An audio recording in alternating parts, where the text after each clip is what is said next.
Hi, Maria. How are you?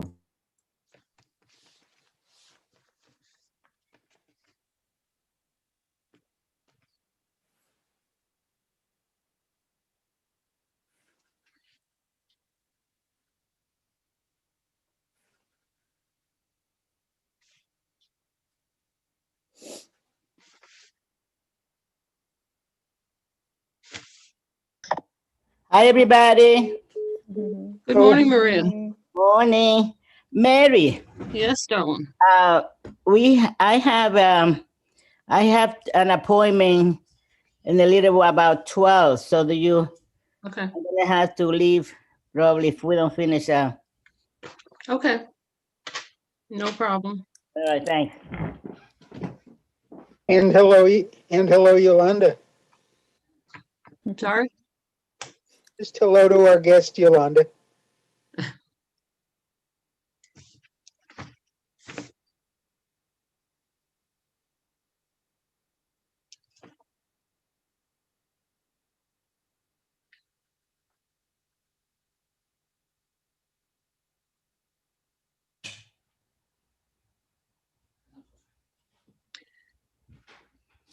Give it a couple more minutes for others from the committee to join. Yosef will not be joining us today. I got an email from him that and his time away for the holiday, they're going to have a family outing today, so he won't be joining us. Good morning, Karen. Hi, how you doing? Okay, how are you? Good. I never know which one's open with my video and which one's don't.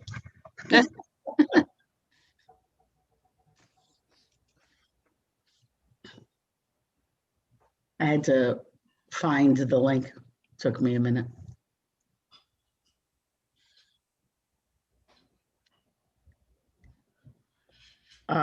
Is Joseph coming? No. He actually wasn't going to be able to take the minutes anyway, but I just got an email from him a few minutes ago that they're having a family outing today.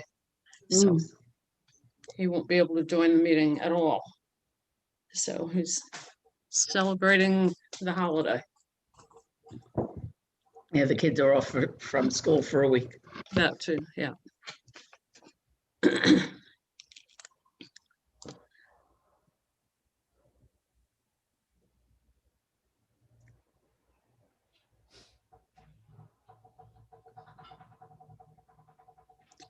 Hi, Mariel. How are you? Good morning, Marielle.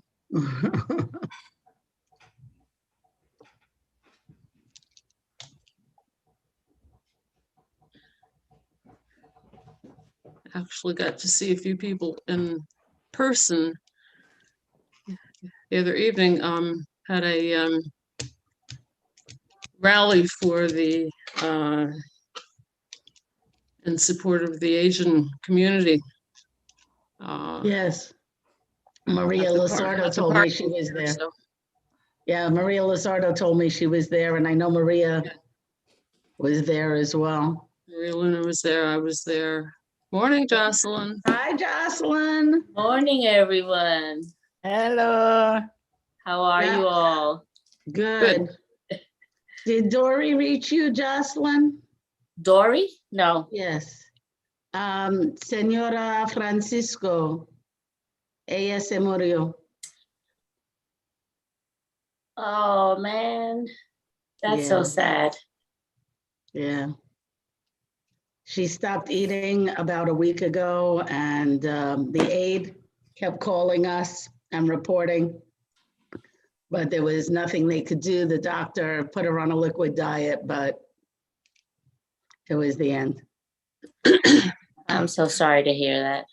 Thank you. I know you were so involved with her, so I wanted to make sure that you knew.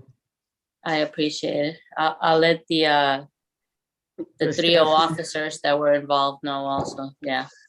Okay. María, ¿tú estás bella? I'm okay. Como siempre. She always looks gorgeous. Look at her. Jocelyn. She puts me to shame, man. I gotta Please, turn the please camera stop off it, when stop. Maria's in the room. I have 4 things to do today. After this, I have one more before by around noon, and then 3 more in the late in the afternoon. So I'm running around like a chicken. I probably have a race this time again. So I'm running How is around. that different from any other day, Maria? Well, but it's a lot of pressure, It's not I cannot just think that things are gonna just happen. Mhm, right. So we'll hand it back to Mary Anderson. Good morning, Mary. Hola, Benicio, Richard. Good morning, my dear. Marilyn, te debo una llamada. I'm having my toast. Yes. Hi, how are you? I owe you a Hi, phone call. I haven't Marilyn. forgotten, and I'm sorry. No, that's okay. It's so Welcome, good to see you. Yolanda. Good to see you, Jocelyn. Well, Jocelyn was one of our honorees for the Women's Month for the Police Council, the 3-3, Oh, Together. lovely. Oh, together with Wendy Hilliard and Glennis Aquino from the Armory. oh, that's Oh, very nice. Congratulations. Yeah. So I have a Yeah. very nice trio. Yeah, that was really, really nice. Yeah. Yeah. So now if I can only deliver the gift to them, that's gonna be another month.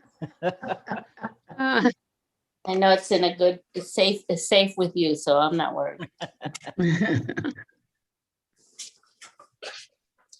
So, Mary, I see your agenda, and Yeah. I think you're gonna have Josephine Herrick speak first. I mean, Yolanda Rodriguez. Yolanda, yeah. Okay. Are you opening the meeting, Mary? I think that we need to get started. The only request I have, is there anybody that might want to take minutes? Thank you. Volunteer. Thank you, Richard.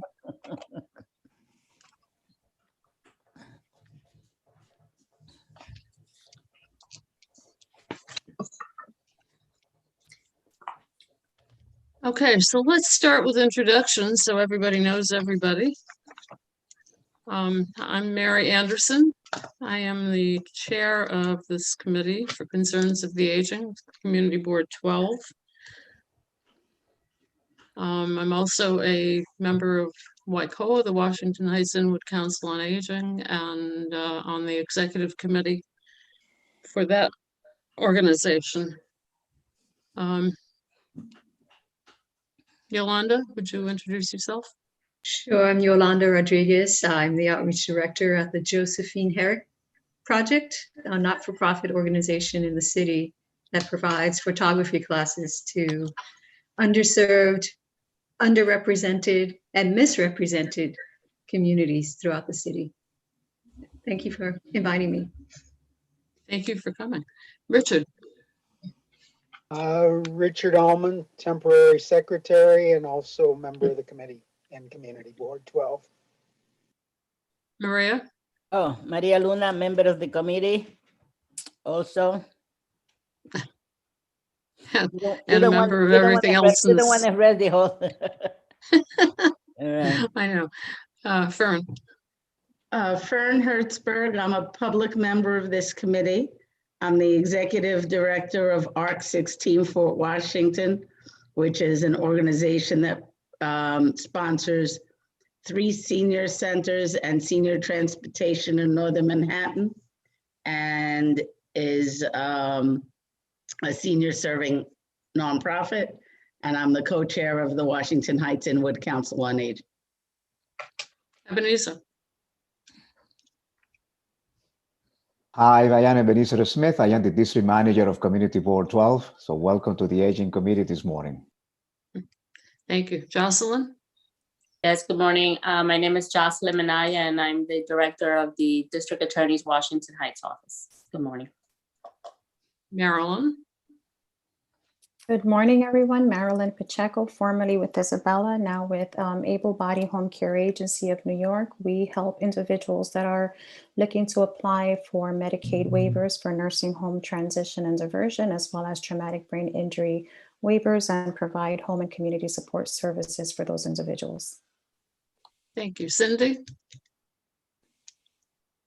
Hi, good morning, everyone. Cindy Matos, board member.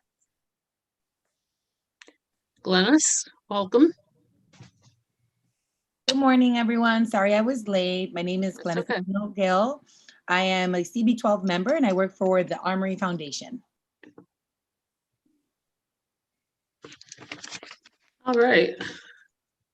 Good morning, everybody, and we will begin this meeting with a presentation from Yolanda Rodriguez. She's going to talk about the Josephine Herrick Project. She's the outreach director for that program. Yolanda, take it away. Okay, thank you. So yes, the Josephine Herrick Project, as I said, is a not-for-profit organization that provides photography classes to underserved communities throughout the city. Josephine Herrick was a real person. And in my mind, not only was she a photographer, but she was an innovator because she used photography as a modality for healing. Back in 1941, she placed cameras in the hands of returning wounded warriors from World War II to document their lives, their families' lives, etc. And at a chance encounter with Dr. Howard Rusk, who's now famous for the Rusk Institute, he asked her, listen, can we work together to actually use this art form as a healing modality for these soldiers? So since then, the Josephine Herrick Project has placed cameras in the hands of people who, whether they're older adults, whether they're people who are dealing with disabilities, whether they're children, public school kids, at-risk teens, including veterans, and anyone who wants to be able to use this art form to tell their own unique visual stories. So I'm here basically to ask your help for us to identify community partners in the Washington Heights Inwood area who would be interested in collaborating with us and interested in providing these classes to the community at large. I have a video that I'd like to be able to show you. It's about 8 minutes long, and it was recently filmed of a group of seniors that we were working with at Queensbridge Houses. And it was also featured on New York One because of the wonderful work that they did. So I'm going to see if I can successfully share this video. I'm going to go to YouTube right now and see if I can find it. No. I'm sorry? Okay, let's see. How do I do this?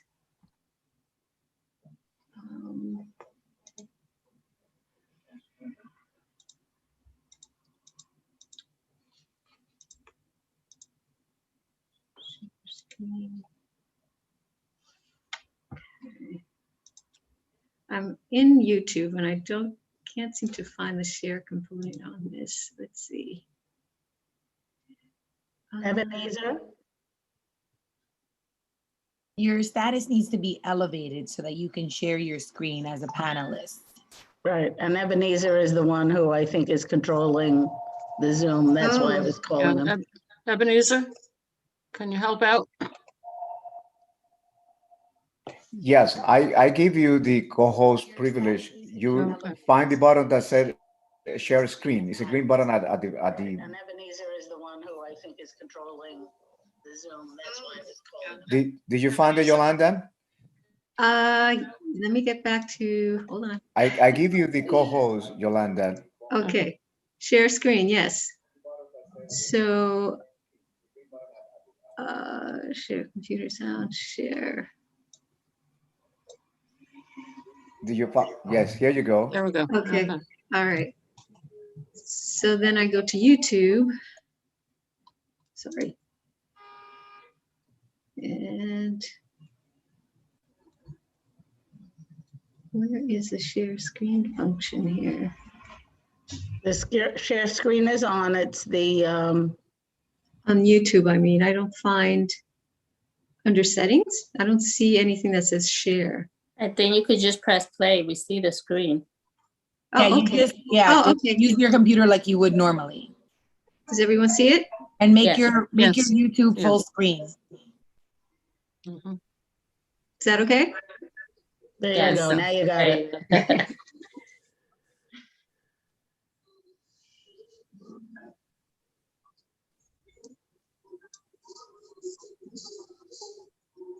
You have to put your volume up. We can't hear the video. Yolanda, you have to put the volume up on the video itself. We can't hear it. I think she has to share audio Yeah, right. in the video. When you go into the video, there's audio settings usually, or in the mute button, there's audio settings. Yeah, in the mute button, there's audio settings. And it's in there somewhere that you get to share. Can everyone hear it now? No, No? No, If you want to pause the video and I can request remote access from you and help you. Okay, okay, You should see a pop-up yeah. asking for remote control.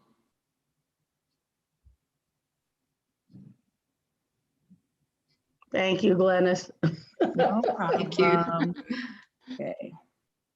Oh, it's disabled. Ebenezer, we need you back. Thank Sorry you. about the Thank you. technical difficulties.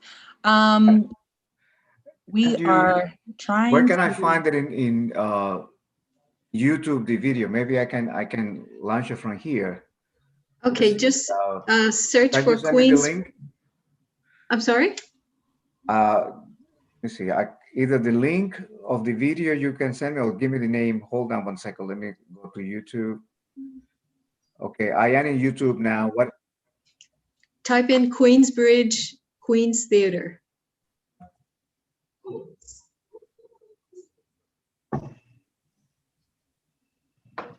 Okay, someone is, Yeah, that's me.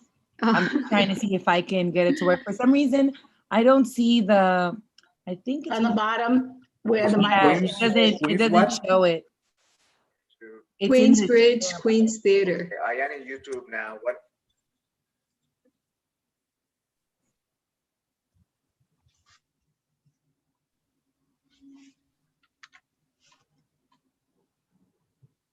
Ebenezer?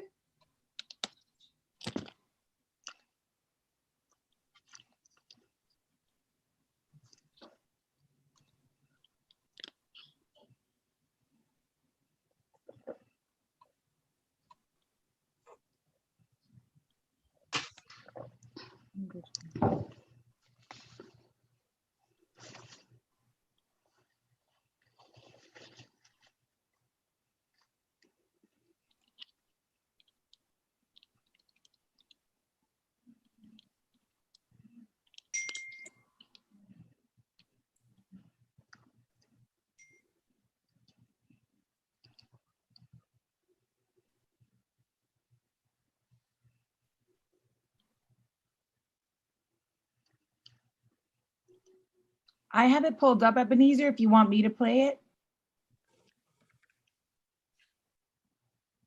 Yeah, I don't hear any sound at all now. Yeah, Ebenezer would have to give me the control so that I can, you'd have to make me co-host, Ebenezer, so I can share.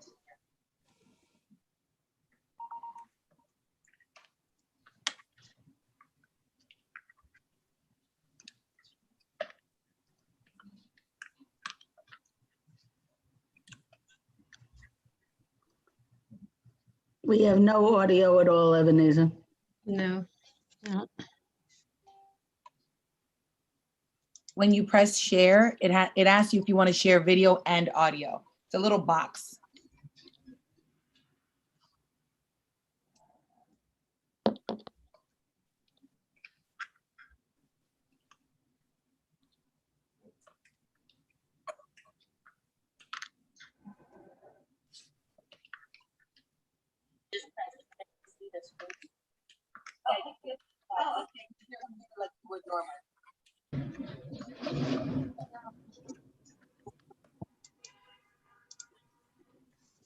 Ebenezer, do you want to make me co-host so that we can share the video?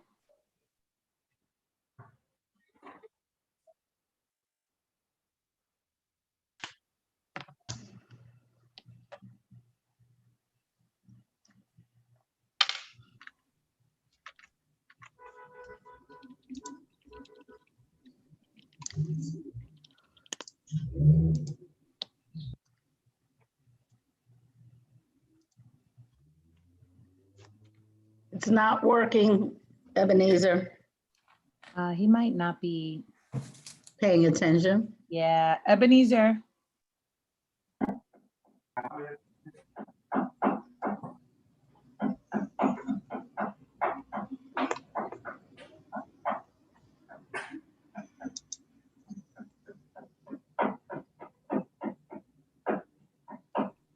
Mary, do you have Ebenezer's number? Maybe you call him to let him know.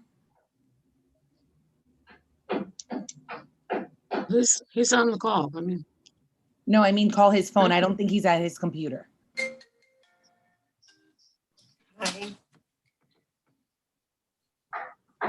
he's sharing his screen, but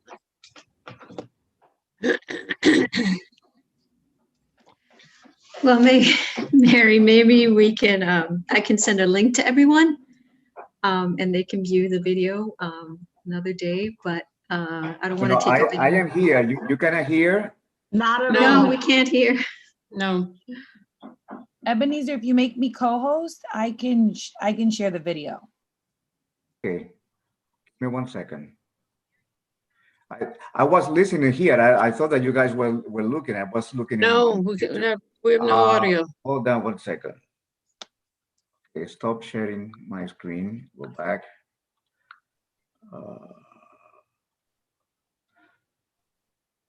Okay. Here you go, Fern. Glennis? Oh, no, it was me, Ebenezer, Glennis. Oh, Glennis, hold on 1 second, Glennis. That's all right.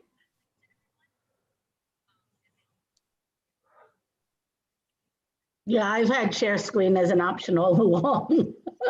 Okay. Okay, let's see if we can get this going. Okay, and share. Can everyone see it? Yes. Yeah. Yes. Okay, fingers crossed. This works. There you go. Can you hear it? All right. All right. Thank you, Glennis. My background in photography, I really don't have a background in photography. And I never thought I would be taking a photography class. My only background with photography is taking pictures of my children when they were babies. But then as they got older and bigger, the pictures stopped. I used to buy cameras and stuff and take pictures. When I took a photography class, it might have been like in junior high school. I've always taken pictures.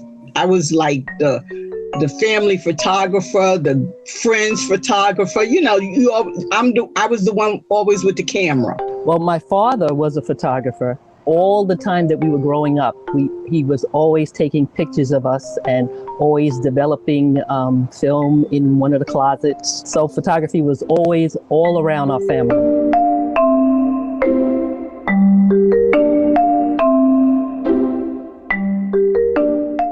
I came to Queensbridge in 1977. I've been in Queensbridge for more than 40 years. And I've lived in Queensbridge for 50 years. I've been living in Queensbridge for 64 years. I'm originally from Queensbridge. I've been here all my life, 65 years.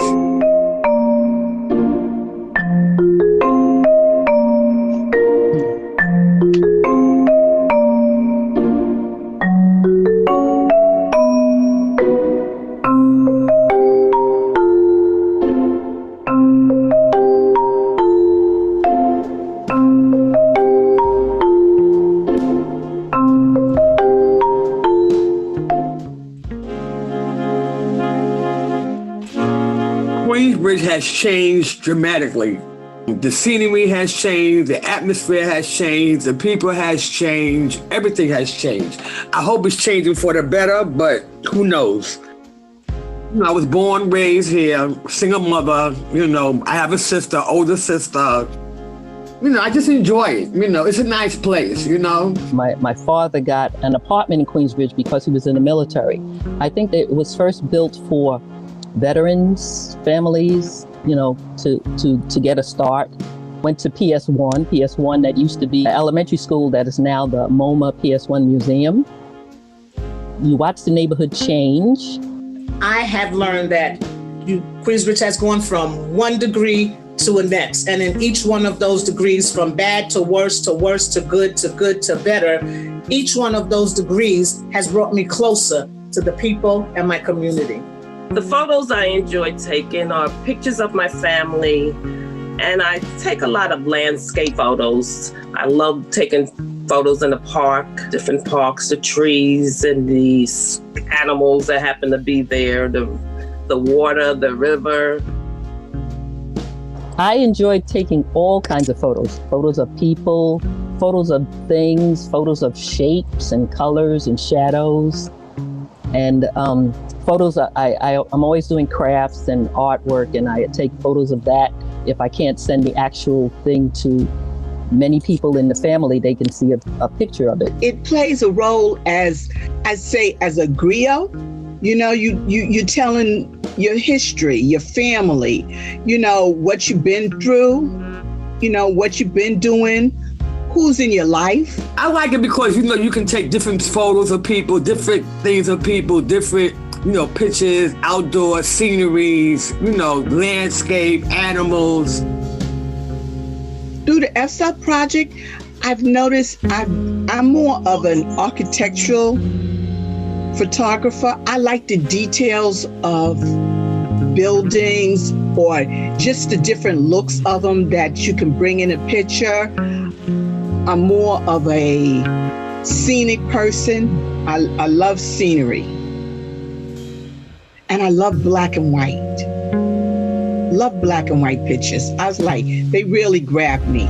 Before, I would just look at something and say, oh, okay, that's it. But now when I look at things, I examine every little part of the object, every little piece of the item. I want to see it inside and out. I want to see it laying on its side, standing up straight, tilted.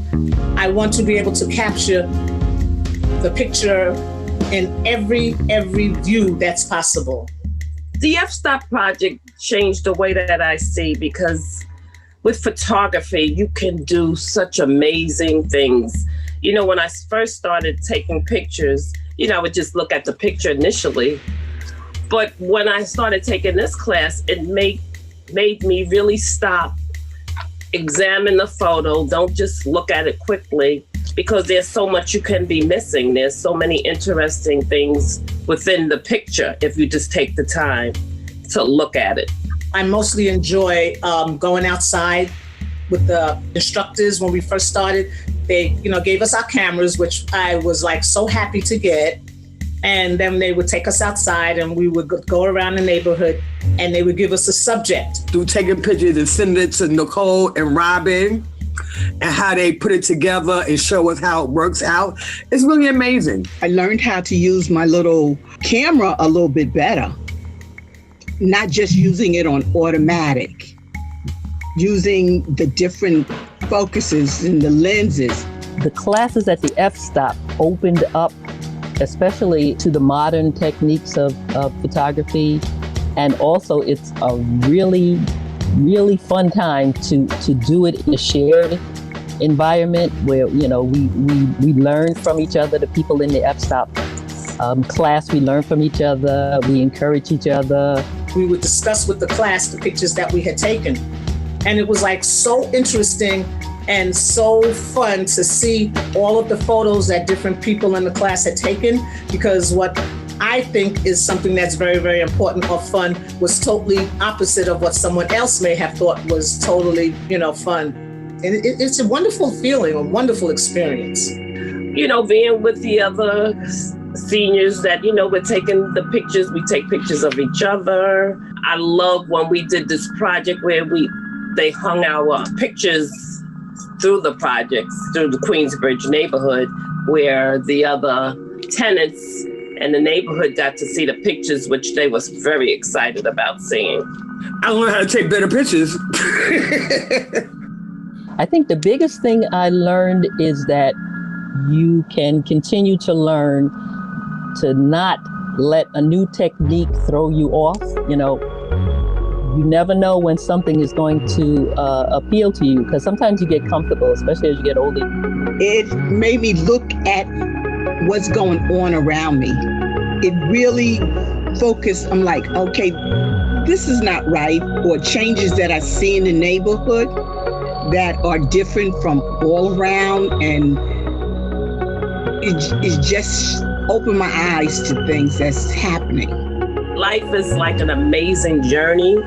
You know, you never know what will come by your path.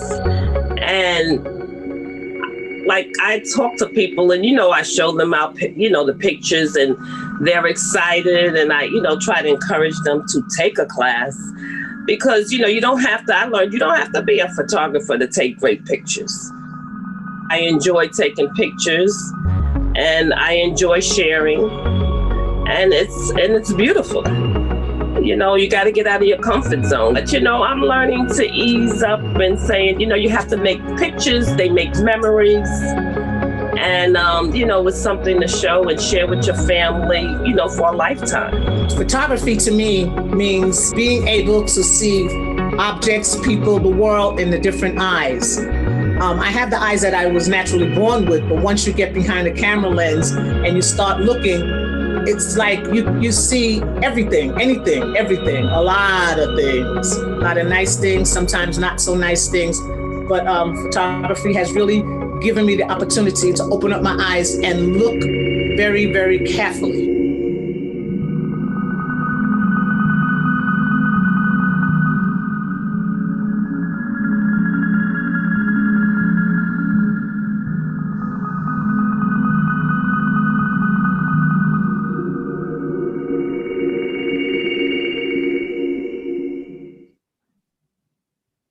So that's it. Thank you. So as you can see, these women used photography as a means by which to not only learn a new skill, but also to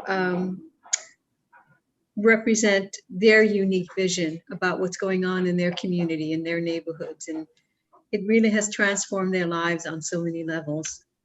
So I hope that, you know, we met with Richard recently, the executive director, and I'm Miriam, and we talked about identifying senior centers that might be interested in these types of classes. So thank you, and I apologize for all the technical issues with the sharing the video, and thank you for your help, Ebenezer, and thank you for your help, Glennis, and everyone for that, and Mary, of course. So does anyone have any questions? Richard. Not a question, just a clarification. I didn't do a very good identification or introduction at the beginning of the meeting. I'm a site manager for the A. Philip Randolph Senior Center, which is part of ARC Fort Washington, which Fern introduced. Yes, and I emailed at the center, and Richard responded, which was wonderful. With much appreciation and the chance to hear you twice in a week. Okay, thank you. Maria. Do you have also help developing the pictures? How it's just taking the pictures? I mean, there is another process in order to, you know, to save the pictures and, you know, to make some changes. Absolutely, yeah. Many years ago, we had a Gallery 6 at Community Board 12 that was run by the Hintersteiner. His wife was a great photographer, and she used to teach people on how on her apartment has a little dark room. And it was you know, amazing for me because I have, you know, very little knowledge about how developing, you know, pictures, especially black and white, since they were originally from Europe and they were, you know, so they wanted to keep the focus on pictures black and white, as one of the ladies was just mentioning about that. So that process is also part of the project that you are heading? Well, you know, developing pictures in a traditional darkroom hasn't been done for the last 15 or 20 years, I think. Yeah, probably. Yeah, so that dates so me. So the digital cameras that, well, right now we've been having our classes done online virtually because of the pandemic. Hopefully we'll be returning to a normal lives again, hopefully soon, right? So we can have these classes in person. So, you know, whether we partner with a senior center or like the Jacobs Reese neighborhood settlement, we use their space because we only have a tiny office in our downtown space. We use their space as the learning venue where teachers would come in and we would bring cameras, cutting edge digital cameras for the students to use and to learn about. So Maria, so to answer your question, because photographers no longer use dark rooms, these digital cameras, actually you can upload, you know, whether it's black and white or color or whatever kind of technique you want to use. You can upload those photos, whether online, on Instagram, etc. And what we do when we're in person, we actually can print out those photos for the students. So we love to have public exhibitions, whether in a gallery, like you mentioned, in a museum, or even publicly, like at Queensbridge. We actually blew up those photographs so we can hang them on lampposts, we can hang them on the fencing in front of the buildings. So it becomes for the entire community to enjoy. So yes, to answer your questions, when we do those types of public exhibitions, or sometimes we just do like albums, photo albums, which are filled with the photos that the students have taken during the class, or whether, you know, we go to a museum and hang and do an actual, you know, exhibition of their work. That's the way that we would do it now. Thank you. Nice. Fern.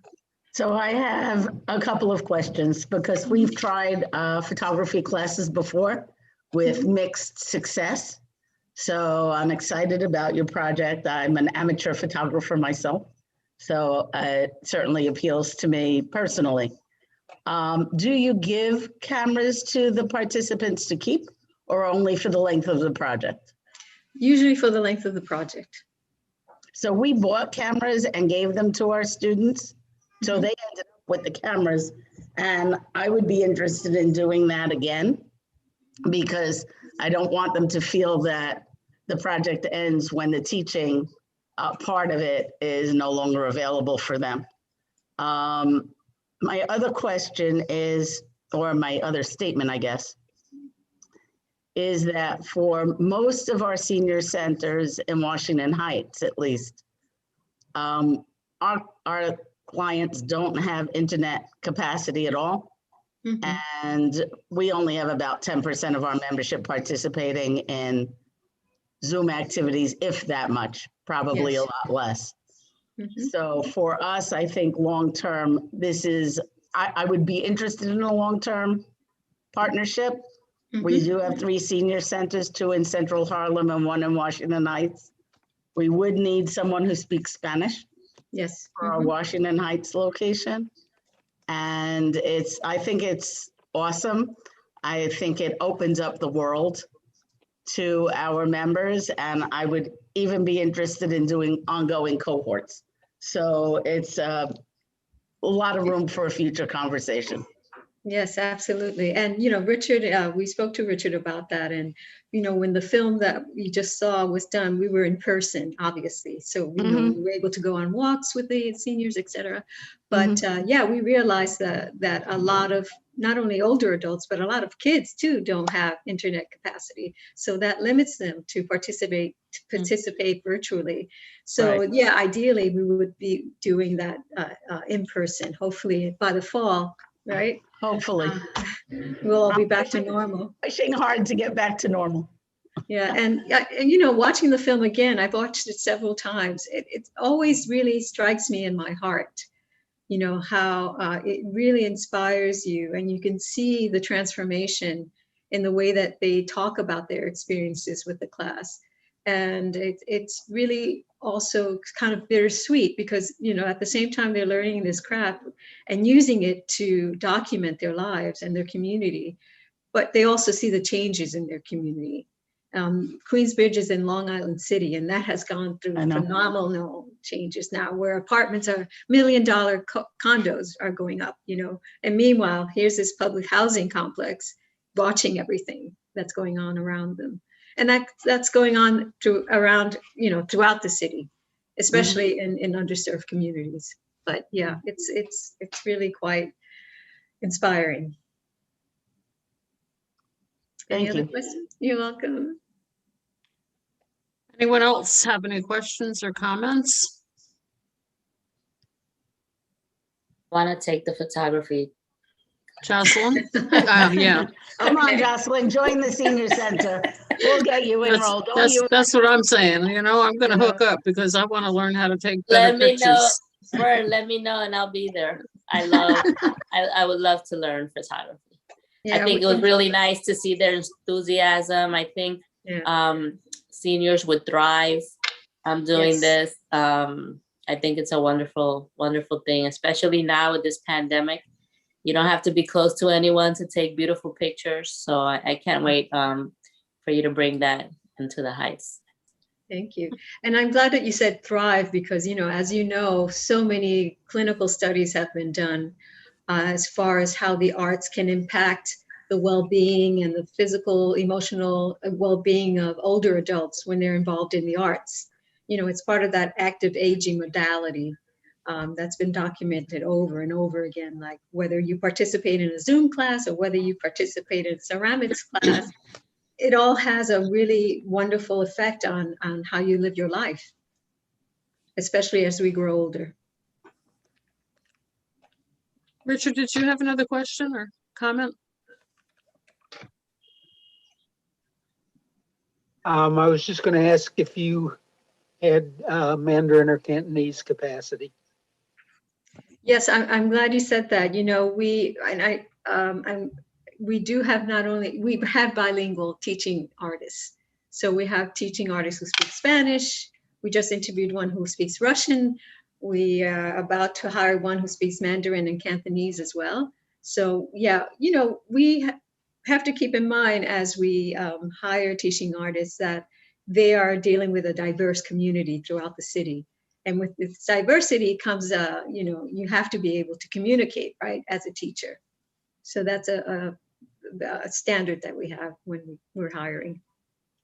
We have about 40 people throughout our centers, maybe 50, who speak Mandarin and Cantonese only. And we have a program run by a teacher. So we can even partner with a non-Cantonese speaking artist to bring that, because it's an extremely artistic group. They do origami now. They're really very much into the arts. So I think it would be a boom for that group. Yeah. So, like I said, we've been around since 1941. So for 80 years, we've gone from what the work Josephine was doing with soldiers and evolving into and changing into and adapting and making sure that we accommodate whatever the differences are or diversities or preferences of the community that we serve. Thank you. Okay. Terrific. Wow. What a program. And, certainly sparked a lot of interest. And I know you're going to be presenting at the Youth and Education Committee as well. Yes. So, because we work with children as well, public school kids, kids who have developmental and physical challenges, and adults as well who have those challenges. Mm-hmm. Yeah. All right. Well, thank you very, very much for your presentation. Thank you for your patience. Yolanda, if you would be good enough to put into the chat your contact information. We have about 3 or 4 people that are on this that you can't see, and they're requesting your contact info. Absolutely. I'm doing it right now. I'm sending it for you, Marielle.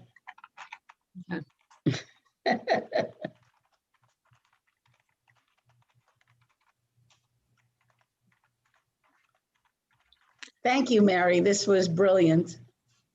All right. All right, everyone. Thank you. Have a great day. Thanks, you too. You're certainly welcome to stay on for the remainder of the meeting if you'd like. Okay, I have to get back to work, but thank you. Okay, I understand. Okay, thank you, everyone. All right, okay. We'll be in touch. Take care. Okay, bye, Richard. Hi. Either Mary or Fern, Who else can't you see that's on, can't we see that's on the meeting just for the minutes? Fern, thank you. Maria.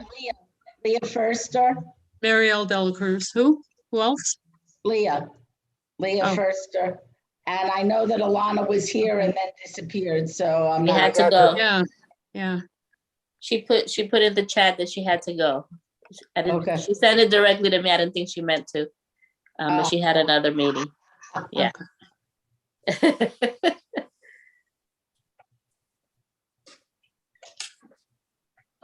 All righty. Jocelyn, your turn. I'm at bat. I'll try not to strike out. I hope So you good keep morning. coming.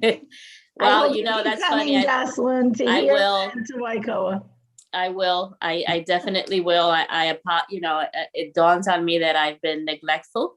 I've gone to the CB12 meeting here and there every once in a while, not since Miss Mary has been chair though. So, but yes, I make a commitment to start being more consistent. I want to keep my finger on the pulse of what's going on with our seniors. Our seniors are a community that's very near and dear to my heart, as I am fastly approaching being a senior. Trust me, my body's already there. But definitely all the good work that all of you do. And I admire that so much. And yeah, so I do make the commitment to do that and to also start attending the Waikoa again. I only go when I have something spectacular to share.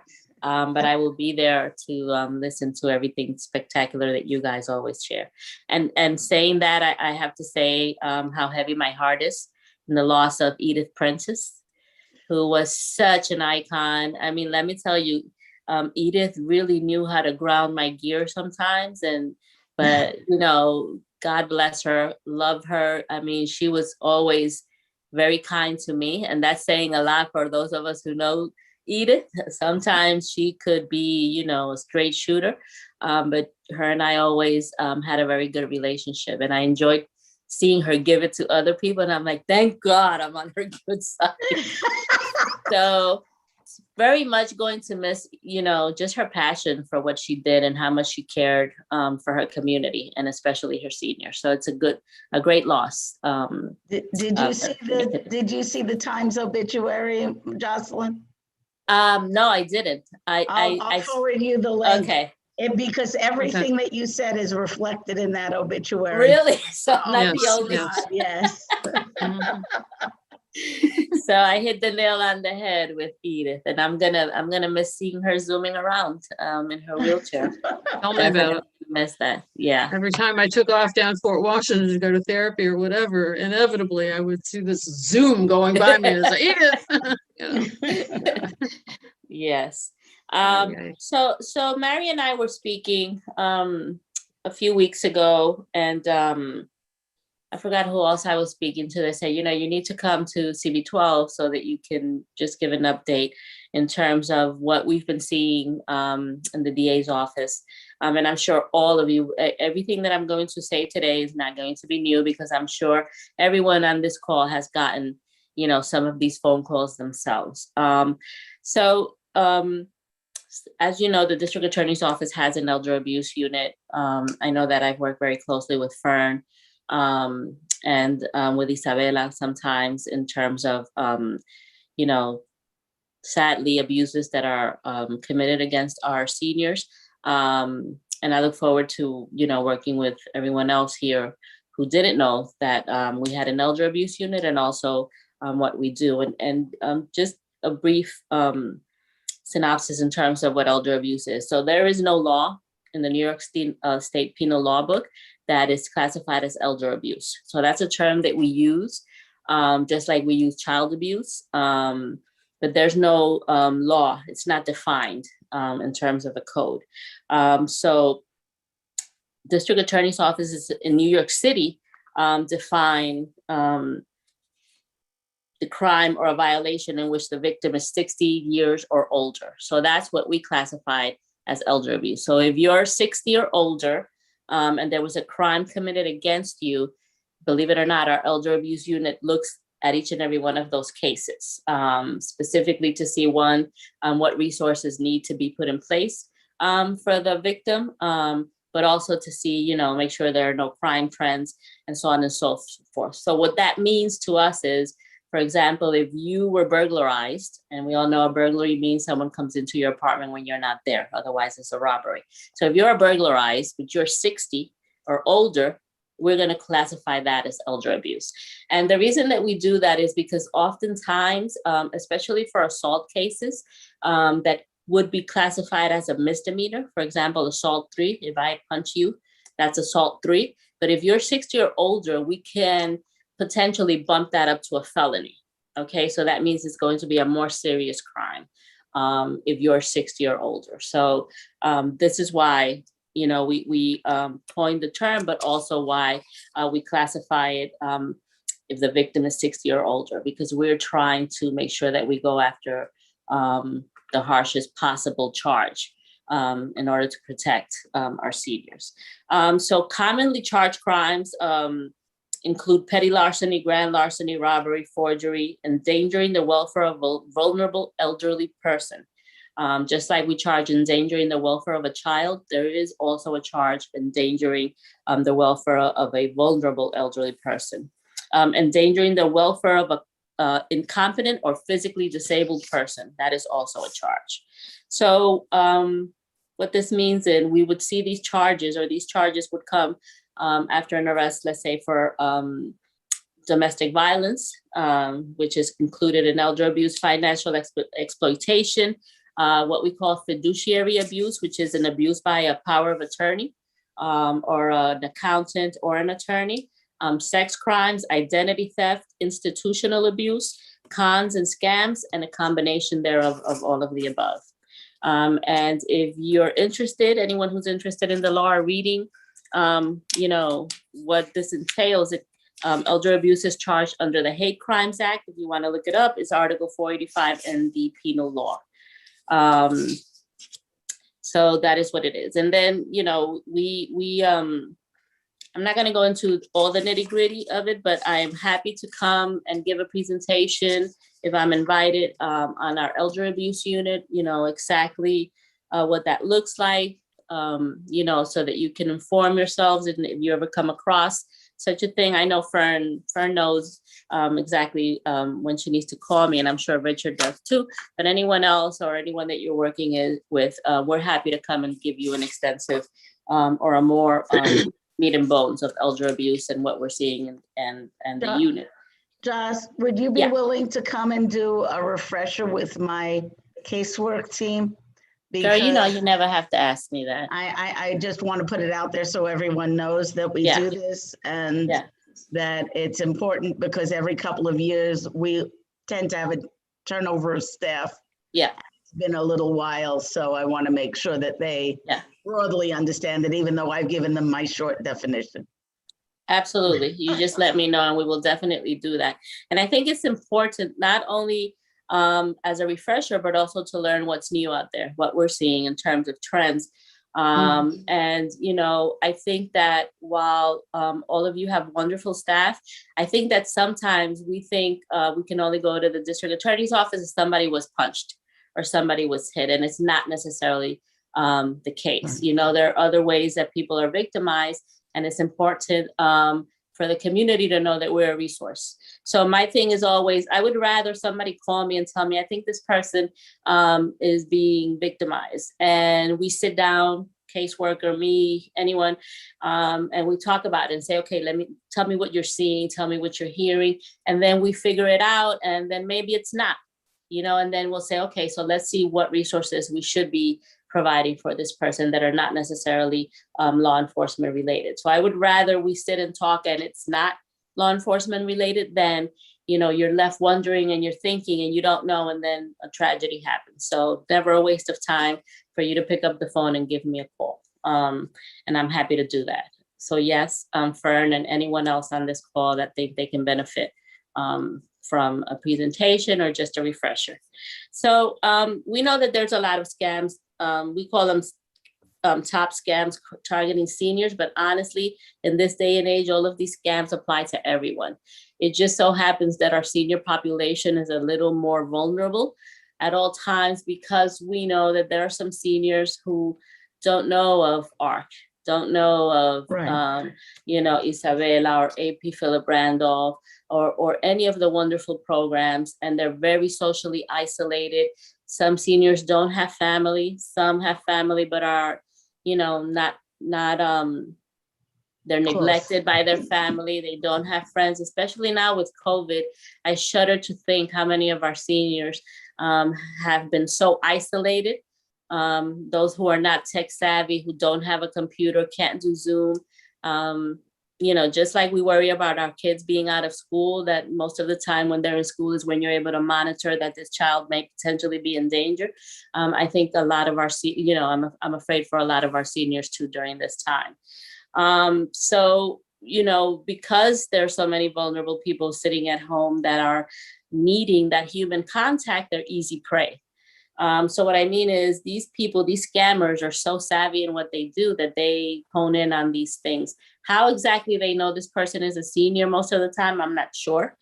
I'm sure there's a list generated somewhere about all of us, and we're all in some category or other out there in the dark web. So, you get on the call, you haven't spoken to someone in maybe a week, and you get this phone call from this very nice, articulate person who seems to care about you, and you're instant friends. And before you know it, you've either gone out and bought a $500 gift card, or you've, given your social security number, or, all of your pertinent information, and lo and behold, you're a victim. And it can happen as easy as one phone call. It can happen throughout some time where they'll keep calling the person and befriend them. And it can happen in person. It's not just calling someone. So you've all heard about the lottery scams, the IRS scam,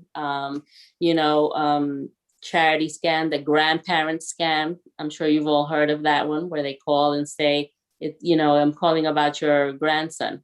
And unfortunately, when someone says that to us, our first instinct is to say, who, Johnny?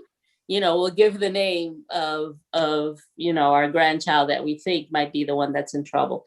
So none of those are new, but what we are seeing now is recently the Social Security scam. And I know that you all have gotten a call from the Social Security Administration. I got one from a law enforcement, a federal agent from Social Security, and he kept repeating his name and his badge number to me. And he was very intimidating. So, of course, I knew it was a scam, so I was playing along with him, but he was very forceful, very intimidating. He kept telling me that I was committing fraud, that I was going to be arrested in a couple of hours. And he kept repeating, they're going to come and knock your door down. They're going to throw you on the floor. They're going to handcuff you. I mean, this man was very, very angry, and I could just see how someone, especially a senior that doesn't know, or a newly arrived senior from another country, and hearing this and maybe having trauma around law enforcement from the country they come from, God only knows. So I was playing along. I wanted him to tell me, I kept baiting him. What I really wanted was for him to give me an account number or something. So he kept asking me, what is my Social Security number? And I said, well, you're calling me and you're saying that I'm a fraud and that you know that this is happening. Tell me what number it is. What is my Social Security number? And I'll verify for you. So he kept screaming at me, and then he hung up. He got frustrated. So I called him back because it happened to be a slow morning and I wanted to play. So I called him back and I said, I think we got disconnected.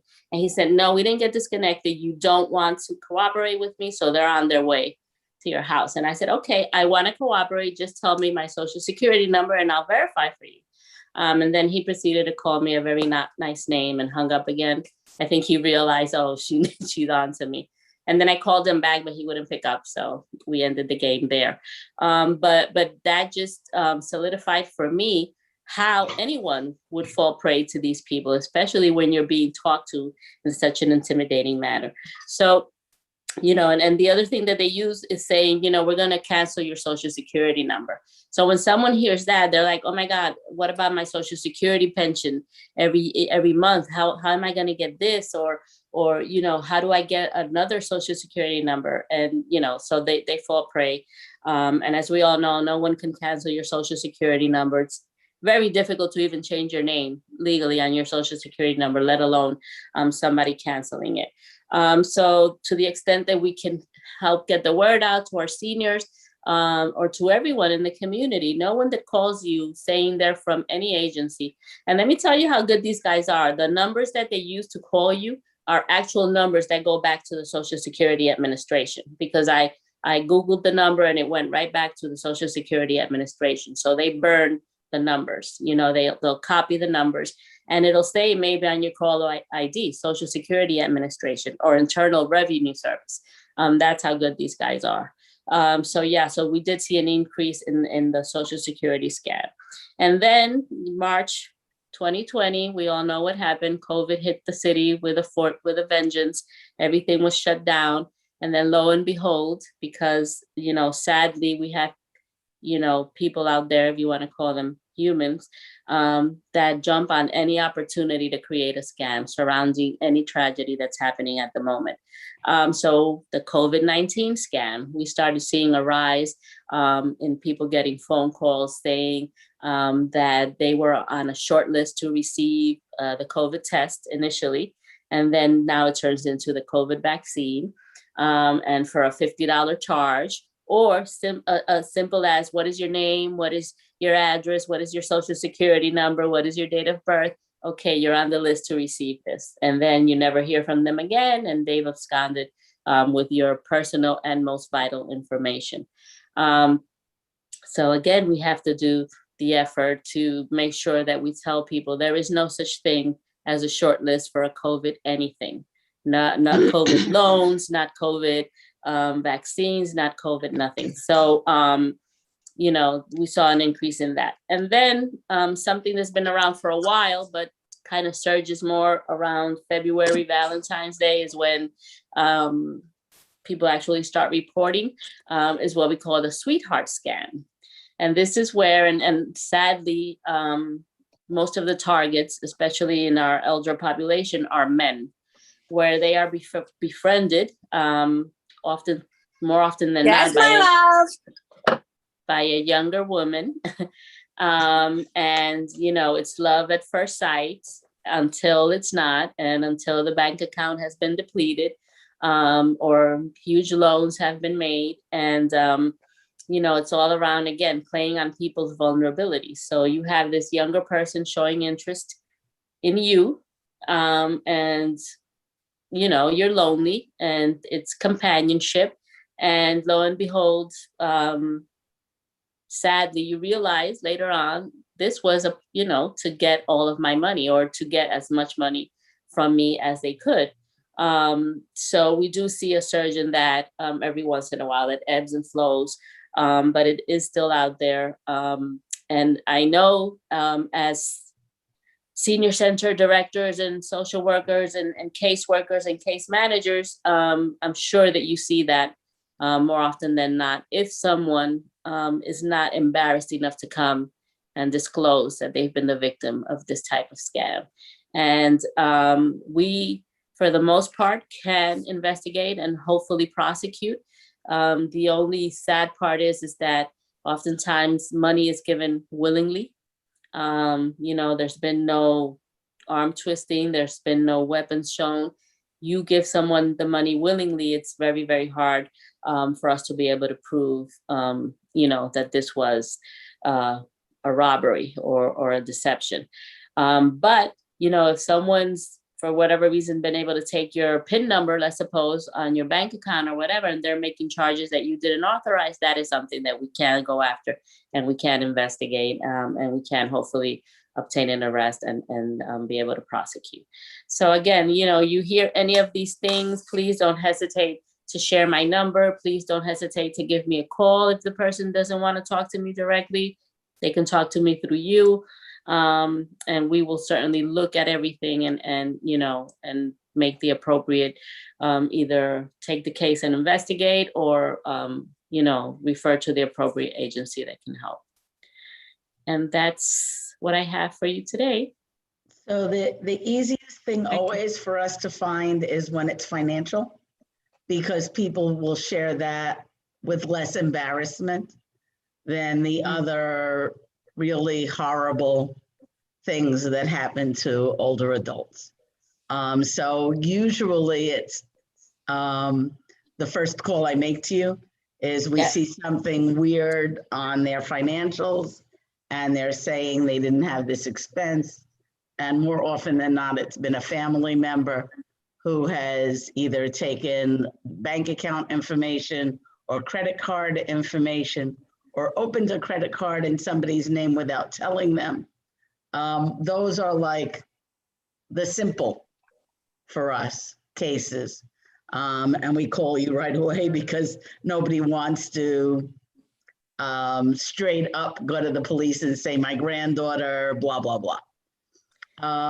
But we have had lots of other kinds of abuse, whether it is physical assault or sexual abuse, scary stuff, really scary stuff.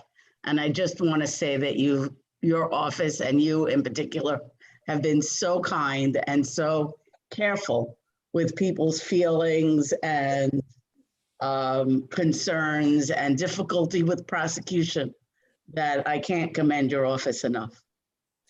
Thank you. And I'm glad you said that, Fern, because I should have also mentioned, oftentimes what stops us from being able to move forward, especially with the financial crimes, is the lack of the victim wanting to cooperate or even make a police report.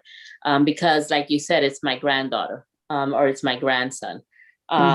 So it's very difficult, and we get it, we understand. And oftentimes what we do is we try and speak to them and say, listen, if your grandson has a substance abuse problem, by you not, making a complaint or making a police report, by you not doing this process, you're not helping them either. So maybe through this process, we can have a judge mandate them to a substance abuse program or try and get help for them. So it's hard to convince. But yeah, that's also one of the roadblocks in being able to help the senior, their lack of wanting to do harm to someone who's actually harming them. Having said that, I think is also very important for everyone here who works with seniors directly, that you empower home health aides to also be able to come forward and speak to you, because they're the front line. They're the ones that are really seeing what's going on back there. And I know that there are some home health aides that unfortunately become perpetrators, but there are so many others that really, really care about what they do. And I'm speaking because, the wonderful woman that just passed away yesterday, we were able to do a lot of what we were able to do because of her home health aide coming forward. I think it's important that we empower them also to have a voice and speak, even when the senior doesn't want to, because them telling us something's happening, we could do something with that. And I want to, because we're talking about that particular woman and she's passed, I just want to say that we identified in the senior center that she was falling asleep at the table. A brand new circumstance that we had never seen before. And we were concerned that it was an illness. So we spoke to her and the aide privately. And that was when she disclosed that she couldn't sleep at night because of what was going on in her household. So you don't know what question will uncover a really brutal reality.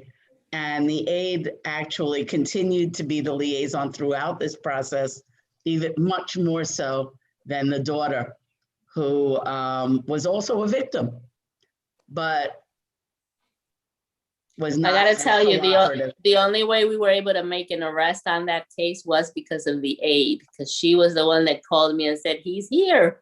And I called the police, and then he left, and she called me back. He's down the corner, and she kept following him. It was just amazing.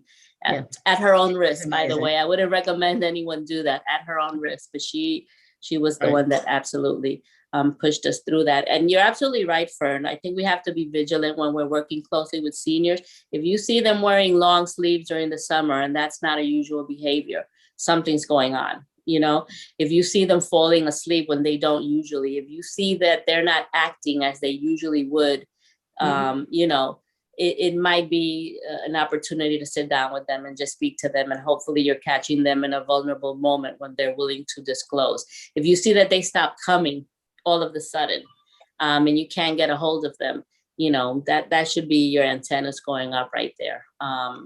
So yeah, thank you for mentioning that. Maria? I have a situation, someone that live in the, you know, used to live in the corner. She just passed away last week, where she gave her PIN number. She had an account at TD Bank, the Green Bank, and she gave the PIN to the aide. And by the time she realized there was no money left on her account, not even to pay her rent. Her frustration was so bad. She got, you know, she couldn't sleep. She didn't know who to turn to. I heard, you know, later, her condition, by that time it's too late. She's, as a matter, she was moved from the hospital to Isabela. She passed away last Friday. But they just clean her up. So that some people depend on the age that this woman has been working for her like about, it's a private person paying, it's not through the agency. I mean, she cleaned her up. But sometimes they depend on people who have been taking care of them for years and years. And, you know, so it may be a disadvantage for people who have no relative, because this lady have no one. So it's really, you know, it's really sad.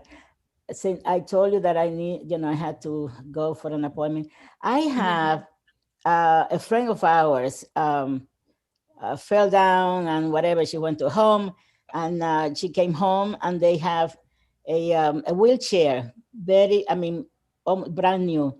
She refused to use the wheelchair. Her sister called me and said, do you know anybody that would like to have a wheelchair, need a wheelchair? I have it right here in my house. I need to get this thing, you know, donated. I'll send the driver. Anybody that you can, you know, that can use the wheelchair, I will be happy to, you know, to give it away, because I already have another one that I have here for my mother, and one for my sister. My house is all full of wheelchair and walkers and canes and things like that. So I don't need this one. We'll As a matter of fact, I have no arrangements. room for it. I have it right outside my front door. My Maria, apartment front I'll door. make arrangements with Robinson to get a driver to come get it. Oh, fantastic. We get requests for them all the time. In fact, we have a couple of requests pending, and Maria Lizardo also has a couple of things that we need to pick up from her, because there's always someone who needs it. All right, Tita, we got rid of the wheelchair. She drives me crazy. We have to get rid of the thing. Said Tita. I love Maria. Yeah, they're gonna take it. They're gonna take it. All right. Anyway, it was nice seeing all of you. I saw Marilyn, beautiful as always. Nice to see you again. I had to run. Have a nice day. Okay. And we'll keep in touch, all of us. This is the beginning. What is April? April is which month? I mean, we are April. It's April 1st, April Fool's Day. Anyway, so. Yeah, unfortunately, I have to get off too and get on another Zoom, one of 3 more that I have for the day. But I'll see you all next month, God willing. Thank you for listening to me. Thank you. Did anyone else have a question? I'm sorry, before I get off. No, good.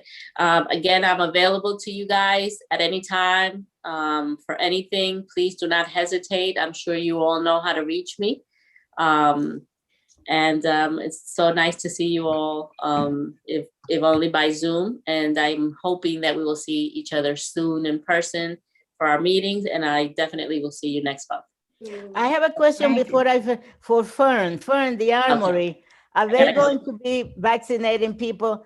This is the weekend, you know, it's a holiday weekend, Saturday, and are they going to be? Saturday, they're never open on Sunday or Monday. No, I know that's Sunday, but Saturday, are they going to? Let me check. It's Holy Friday. I can double Yes. check. Yes, saying the yes. Armory is open for vaccinations this Saturday. They are, though, going to be changing the schedule in the near future and cutting back the hours. Right. So they're only going to be open from, I think, 9 to 5 or 8 to 5. I think until either 4 or 5, Glennis. And yeah, they're going to be sending out like a bunch of community emails blasting it. Right. So they're reducing the hours, but it's still 5 days a week. Yes, that's right. And it's only until the end of May. By the end of May, they're leaving the Armory and they're seeking community sites for support vaccines, and they'll also be creating a space within the hospital for the vaccinations. Thank you, Glennis. Richard, could you just comment on that in the minutes, please? Thank you. All right, Fern, please, let me know, give me a call for the pickup of because I'm going to be out today, and so I don't know what time I'm gonna be home. But Well, maybe I don't know if they're gonna come today. I'll be in touch with you, Maria. Okay. I have your cell phone. Okay, thank you. Bye, everybody. Bye. Bye, Maria. Bye.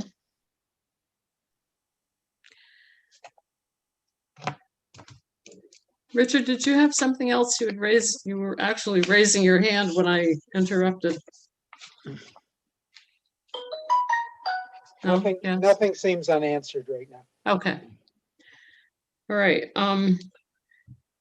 Just want to go through the agenda. Don't know if anybody has any other old business that we need to discuss. I don't. New business.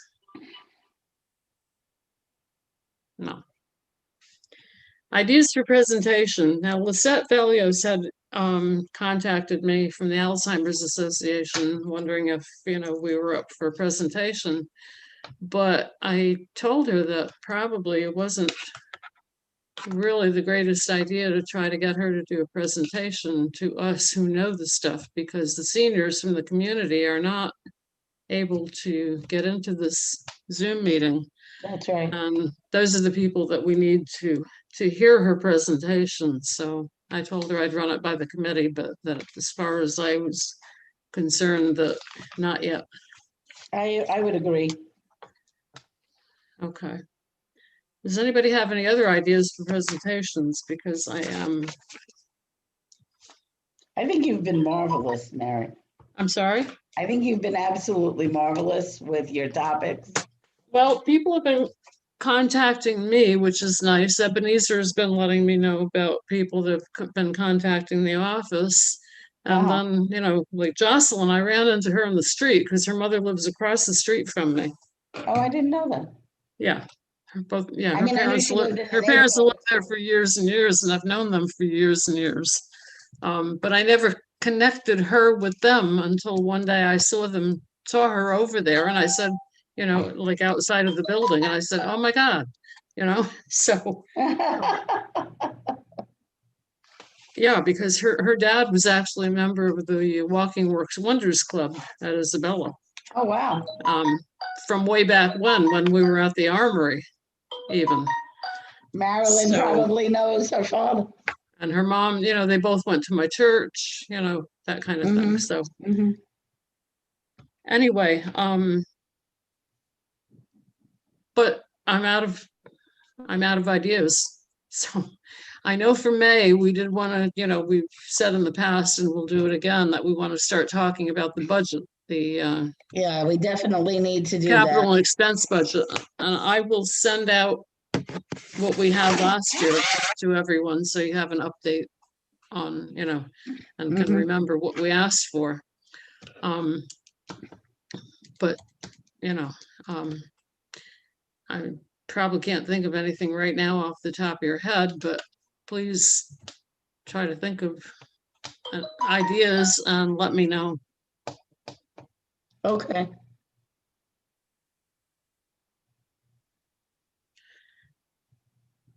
So our next meeting will be May 6th at 10:30 in the morning. May 6th. Whoa. Happy Passover to those who have been celebrating. Happy Easter to Happy those who will Easter, be yeah. celebrating Easter. And looking forward to getting I out of this remember- cold weather and getting back into some warmer weather.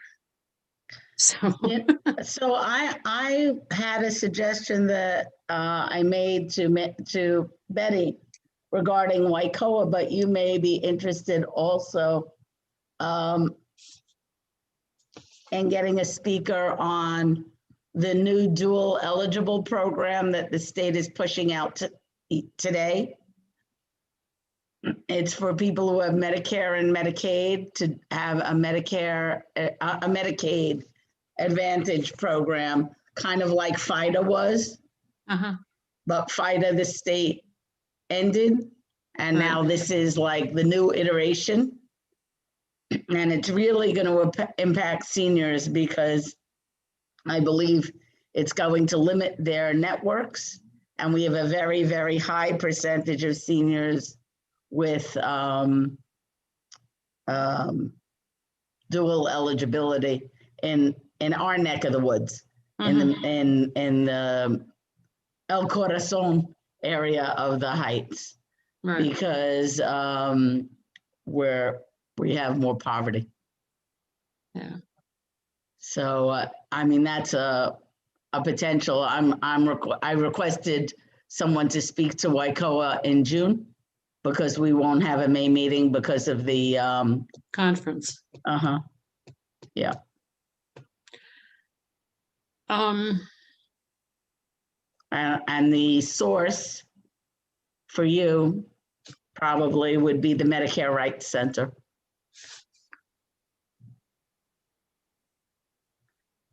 And maybe they have material that you could share as well.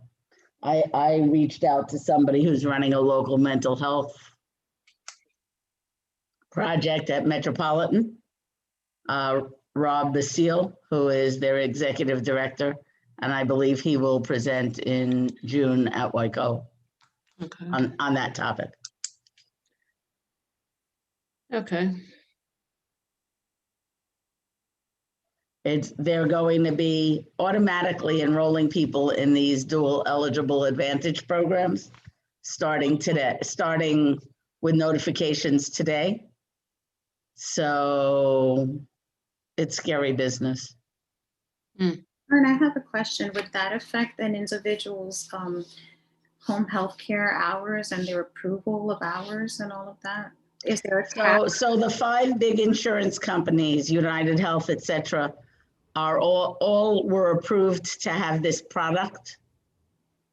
And the notifications, he said, are starting to roll out today, which I imagine means they have 60 days to get themselves opted out. Otherwise, they're automatically being enrolled.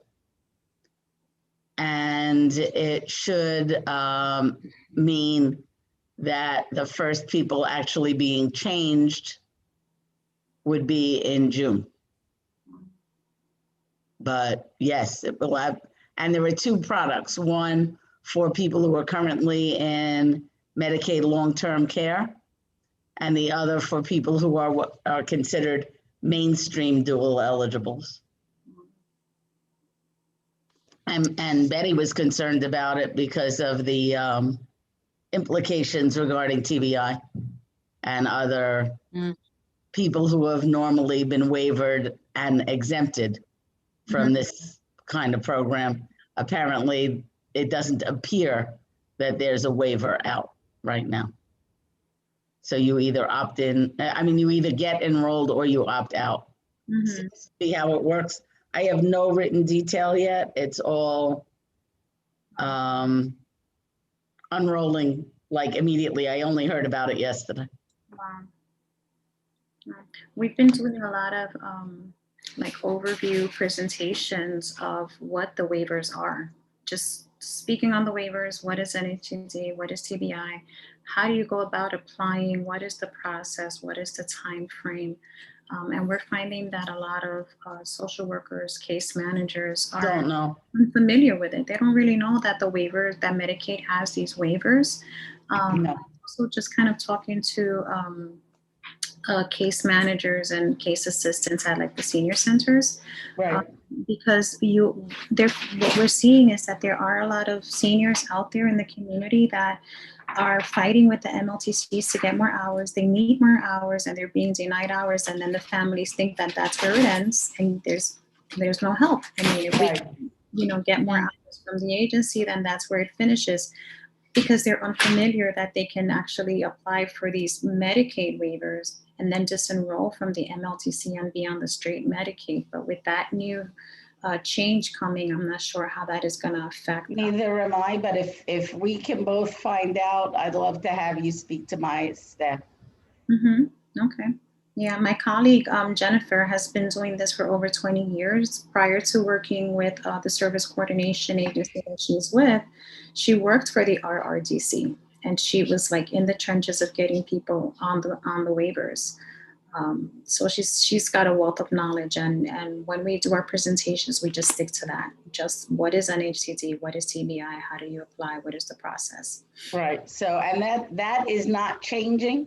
Mm-hmm. So, but what that means is, will that work with these dual eligible advantage programs or not? Right. Which is what your agency needs to know. Right. And from my point of view, my staff needs to know about the waivers, because I found out about them, now it's about 20 years ago, I guess, a little more than 20, when I used to do home care. Mm-hmm. I worked for Jewish Home and Hospital, doing home visits as a CHA social worker. Mm-hmm. And they had the waivers. So they educated me about the waivers, and then I was able to utilize that with my clients.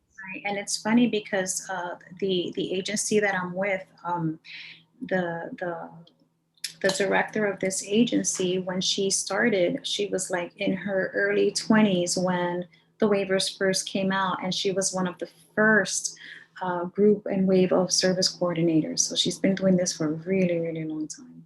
Right. Okay. I'm aware of the time. We need to end this meeting because we're going to get our Zoom thrown out, right? Cut off. We will. Thank you. Thank you for we can connect. Thank you all for your assistance. Richard, when you have minutes, or if you want to just send me notes, I can put it all together. It's up to you. Okay. Thank you very much for my handwriting. I can. I'll get you minutes. Okay. So thank you all, and we're ending this meeting at 12 noon. Thank you all for participating, and see you soon, I hope. Thank you, Mary. Okay. Take care. Bye-bye.